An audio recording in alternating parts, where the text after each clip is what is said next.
Sudah berhari-hari aku berada kembali di rumah. Namun tiap harinya aku hanya mengurung diri di dalam kamar. Diri ini seolah frustasi.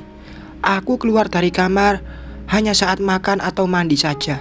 Makan pun terkadang ibu yang membawakannya ke dalam kamar. Tiap hari aku terlalu asik berkirim pesan dan berhubungan dengan Kak Ardi lewat sambungan telepon.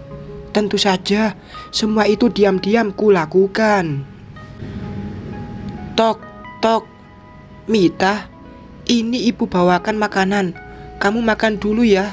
Jangan pegang ponsel terus. Enggak capek apa tanganmu itu, ucap ibu.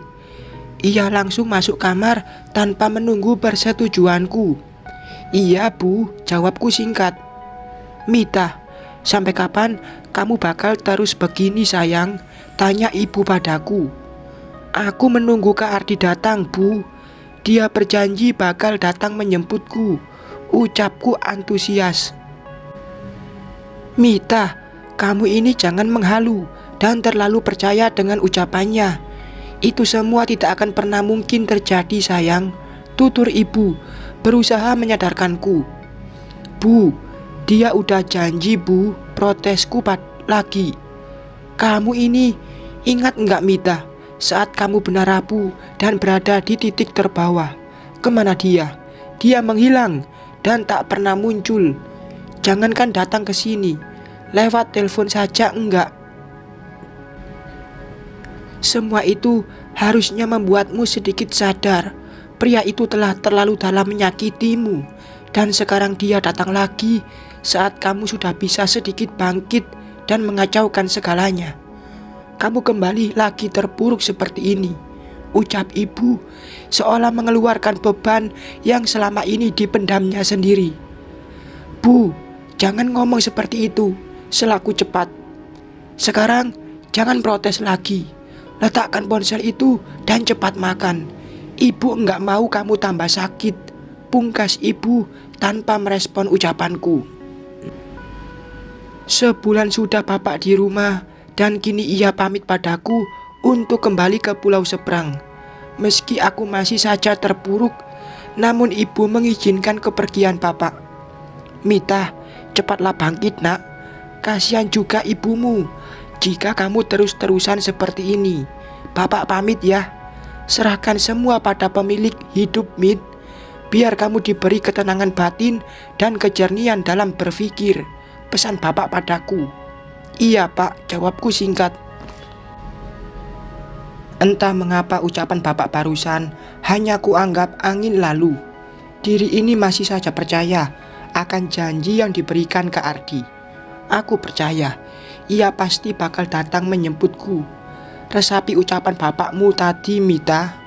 Kamu enggak bisa terus-terusan seperti ini. Pikirkan juga masa depanmu. Sudah waktunya kamu berumah tangga juga nak, tambah ibu kemudian. Kak Ardi bakal menikahiku kok bu, ucapku santai. Kamu ini jangan percaya pada janji dan mulut lelaki. Move on Mita, move on, gertak ibu kemudian.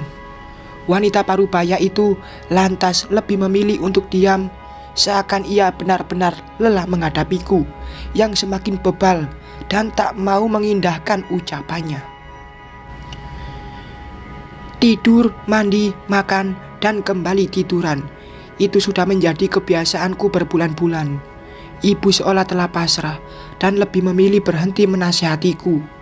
Sedang diri ini masih saja asik dengan hubungan jarak jauh dengan Kak Ardi. Hingga tak kenal waktu, baik siang maupun malam, kami selalu berhubungan via ponsel. Waktu tidurku pun semakin sedikit. Bahkan terkadang semalaman mata ini tak terpejam. Kabar dari Kak Ardi seolah menjadi candu untukku.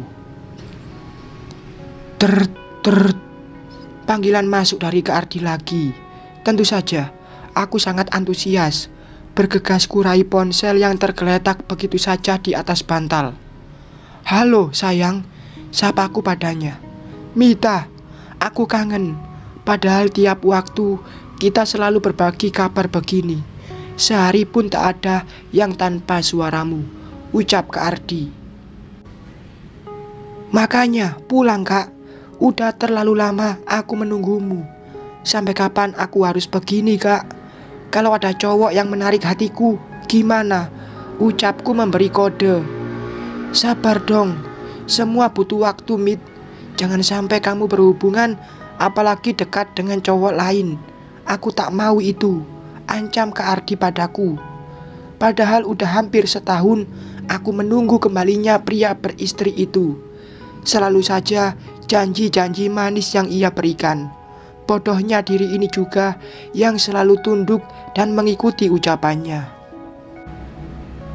Sampai kapan, Kak? Pikirkan juga masa depanku dong. Berbulan-bulan aku hanya kamu suruh diam di rumah dan menunggumu. Tapi apa yang kamu lakukan? Protesku padanya. Kan pulsa juga udah aku tanggung. Tiap hari kita bisa bertukar kabar. Kamu ini jangan banyak protes. Bisa nggak sih, Mit? Percayalah, rasaku tetap sama padamu. Ucapnya tanpa rasa bersalah. Hidupku bukan hanya butuh pulsa saja, Kak. Aku juga butuh makan dan kebutuhan pribadiku lainnya. Katanya, kamu mengajakku kawin lari. Mana buktinya? Tantangku padanya. Iya, pria itu sebenarnya pernah berujar untuk mengajakku kawin lari. Hal itu tak lain karena melihat pertentangan dan rintangan yang kami miliki berdua. Keluargaku yang sudah terlalu sering memintaku untuk melupakan dan tak berhubungan lagi dengannya. Dan tentu saja keluarganya yang sepertinya bakal menolak Kak Ardi berhubungan denganku. Mengingat sebenarnya pria itu telah menikah sebelumnya. Apa kamu juga sudah siap untuk hidup susah denganku? Tantangnya balik. Nggak ada orang yang mau diajak hidup susah, Kak. Tapi ajaklah untuk hidup bersama dan berusaha berjuang bareng untuk bahagia, ucapku santai. Seolah aku ingin menyindirnya secara halus. Kamu ini makin keras kepala ya, susah untuk dibilangin, pungkasnya. Panggilan dimatikan secara sepihak olehnya. Mendadak aku langsung resah, takut juga jika ia bakal menghilang lagi dari hidupku. Karena untuk saat ini aku belum sanggup jika harus menghapus dia dari hidupku. Bagaimana ini? Apa yang harus aku lakukan? Aduh, harusnya tadi aku tak memancing emosinya. Jadi begini kan jadinya. Kira-kira dia masih mau nggak ya menghubungiku lagi? Kak Ardi ngambek padaku dan itu membuatku resah dan gelisah. Sepiring makanan yang sengaja ibu bawa ke kamar tak kusentuh sama sekali. Nafsu makan seakan hilang dalam sekejap. Menangis dan pikiran kosong, itu yang sering terjadi padaku. Stres dan frustasi jadi satu, hanya karena Kak Ardi. Aku sendiri sebenarnya juga tak ingin terus begini. Tapi aku juga tak bisa jika langsung melupakannya begitu saja. Mita, dari tadi kamu belum makan. Ngapain aja sih? Apa ya perlu ibu suapin lagi kamu ini? Ucap ibu terkejut. Lagi malas makan, Bu. Nggak ada nafsu makan, jawabku melemah. Cowok itu ngubungin kamu lagi pasti. Sudah bisa ibu tebak, jika kamu kembali kacau begini, pasti karena ulah pria tak bertanggung jawab itu, ucap ibu kesal. Bu, protesku tertahan. Sudahlah, kamu ini sudah besar. Jangan lagi mikirin dia terus. Pikirin masa depanmu. Itu juga jika kamu masih sayang sama bapak dan ibumu. Gertak ibu seketika membuatku terdiam. Dia langsung keluar dari kamarku. Luruh sudah benteng pertahananku. Air mata seketika membanjiri pelubuk mata ini. Rasa sakit saat orang yang melahirkanku ikut memarahiku juga. Ku ambil piring yang sudah disediakan oleh ibu. Satu piring nasi lengkap dengan telur balado, pindang asam pedas, dan juga tumis kangkung. Perlahan mulai ku sendok. Aku tak ingin membuat ibu semakin marah padaku. Bu, aku sedih jika engkau ikutan mendiamkanku. Kak Ardi apalagi? Udah beberapa hari ini dia juga nggak ada kabar. Batinku bermonolog. Makin hari Sejak Kak Ardi tak menghubungiku, aku lebih memilih berselancar di dunia maya.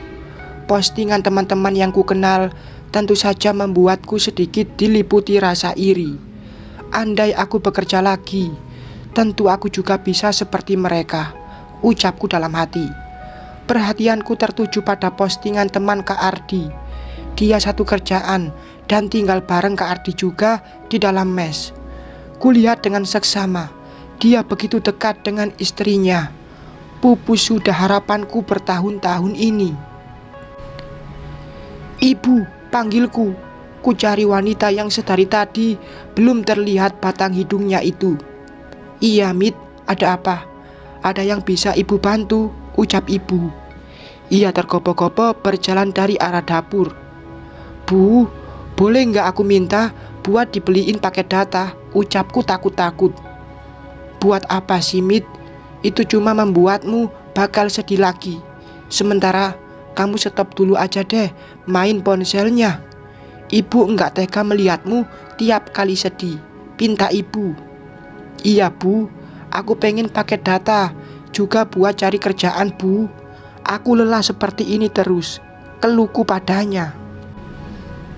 Mendengar perkataanku, ibu seolah tak percaya. Mungkin ia tak menyangka jika kata-kata itu bisa keluar dari mulutku. Dan ibu langsung mendekat ke arahku. Mita, kamu beneran mau cari kerjaan? Enggak ngebohongin ibu lagi kan? Ucapnya memastikan. Iya bu, kali ini Mita tak bakal bohongin ibu lagi. Jawabku meyakinkan.